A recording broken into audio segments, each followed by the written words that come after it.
വേനൽക്കാല മാസങ്ങളായ March, April, May എന്നിവയിൽ ദിവസേന താപനില കൂടുമ്പോൾ പ്രമേഹ രോഗികൾ പ്രത്യേകം ശ്രദ്ധിക്കേണ്ട കാര്യങ്ങൾ എന്തൊക്കെയാണ്? ചൂടും ഹ്യൂമിഡിറ്റിയും കൂടിയ കാലാവസ്ഥയിൽ പ്രമേഹ രോഗികളിൽ അവരുടെ ശരീരത്തിൽ പല മാറ്റങ്ങളും സംഭവിക്കാനും അതുമൂലം അവർക്ക് ചൂട് അസഹ്യമായി തീരാനും സാധ്യതയേറെയാണ്. പ്രമേഹ രോഗികളിൽ രക്തക്കുഴലുകളെയും ഞരമ്പുകളെയും ബാധിക്കുന്നത് പോലെ തന്നെ ശരീരത്തിലെ സ്വെറ്റ് ഗ്ലാൻസിനെയും ഒരു പരിധിവരെ ബാധിച്ചിരിക്കാം. അതുകൊണ്ട് ശരീരത്തിലെ താപനില കുറക്കാൻ അല്പം ബുദ്ധിമുട്ടുണ്ടായേക്കാം. ഈ കാരണം കൊണ്ട് അവർക്ക് എപ്പോഴും ഹീറ്റ് സ്ട്രോക്ക് അല്ലെങ്കിൽ ഹീറ്റ് എക്സോഷൻ ഉണ്ടാവാനുള്ള സാധ്യതയും വളരെ കൂടുതലാണ്.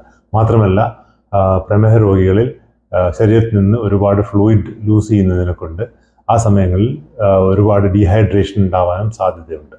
ഡീഹൈഡ്രേഷൻ മൂലം ബ്ലഡ് ഷുഗർ കൂടാൻ വളരെയധികം സാധ്യതയുണ്ട്.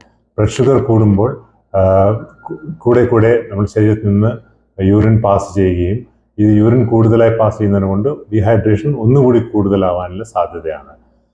മാത്രമല്ല, ഇതിൽ പലപ്പോഴും പല പ്രമേഹ രോഗികളും ഡയോറിറ്റിക്സ് പോലുള്ള മരുന്നുകൾ കഴിക്കുന്നവയാണ്. അതുകൊണ്ട് അവരുടെ ശരീരത്തിൽ നിന്ന് എക്സസ് ആയിട്ടുള്ള ഫ്ലൂയിഡ് ലോസ് ഉണ്ടാവും. ഇതും ബ്ലഡ് ഷുഗർ കൂടാനുള്ള ഒരു കാരണമാണ്. ഉയർന്ന താപനിലയിൽ ശരീരം ഇൻസുലിൻ ഉപയോഗിക്കുന്ന പ്രക്രിയയിലും വളരെ മാറ്റങ്ങൾ സംഭവിച്ചേക്കാം. അതുമൂലം ബ്ലഡ് ഷുഗർ കൂടാനുള്ള സാധ്യതയും ഏറെയാണ്. മാത്രമല്ല, ഈ കാലാവസ്ഥയിൽ നിങ്ങൾ യാത്രയും മറ്റും ചെയ്യുമ്പോൾ ഇൻസുലിൻ പോലുള്ള മരുന്നുകൾ വളരെയധികം സൂക്ഷ്മതയോടെ വേണം കൊണ്ടുപോകാൻ. കഴിവതും തണുപ്പിച്ച കണ്ടെയ്നറുകളിലും മറ്റും സൂക്ഷിച്ച് ഡയറക്റ്റായിട്ടുള്ള സൂര്യപ്രകാശം തട്ടാത്ത രീതിയിൽ തന്നെ സൂക്ഷിച്ച് കൊണ്ടുപോകേണ്ടതാണ്. മാത്രമല്ല, ഇനി നിങ്ങൾ എന്തൊക്കെയാണ് കാര്യമായി ശ്രദ്ധിക്കേണ്ട കാര്യങ്ങളെന്ന് നോക്കാം. കൂടുതലായി വെള്ളം കുടിക്കുക. നിങ്ങളുടെ ശരീരം ഡീഹൈഡ്രേഷൻ വരാതെ ശ്രദ്ധിക്കുക. ചൂടുള്ള കാലാവസ്ഥയിൽ സോഡിയം, പൊട്ടാസ്യം പോലുള്ള ഇലക്ട്രോലൈറ്റ് ലോസ് ഉണ്ടാകുന്നത് മൂലം ഇലക്ട്രോലൈറ്റ്സ് അടങ്ങിയ പാനീയങ്ങൾ നിർബന്ധമായും കുടിക്കുക. ബ്ലഡ് ഷുഗർ തുടർച്ചയായി കൂടുതലാണെന്നുണ്ടെങ്കിൽ നിങ്ങളുടെ മരുന്നിൻ്റെയും ഇൻസുലിൻ്റെയും ഡോസ് ഡോക്ടറോട് ചോദിച്ച ശേഷം അഡ്ജസ്റ്റ് ചെയ്യുക. താപനില കൂടിയ സമയങ്ങളിൽ കഴിവതും പുറത്തു പോകാതെ ശ്രദ്ധിക്കുക.